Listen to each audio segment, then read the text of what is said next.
Ever tried setting up shape keys to be driven by bones? It won't take you long to realize what a slow and tedious process that is. Allow this abridged tutorial to show you the steps of simplifying the process using auto-rig shape keys to bones for lightning fast results. Yeah! The process is remarkably easy and works on any mesh, not just faces. First, target the armature you want to control the shape keys. Second, add control bones to this list with the add button. Add. Each item in this list will generate one control bone.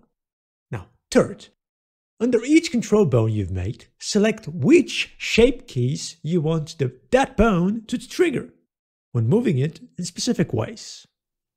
And fourth, press generate control bones and the script will pretty much generate bones at bonding boxes, give drivers to shape keys, write expressions, lay out the bones coherently, and give bones constraints for every single control bone and every single control shape key they target. Oh my god, it does a lot of stuff pretty nice, right? I would say so myself. Oh, shape keys forever!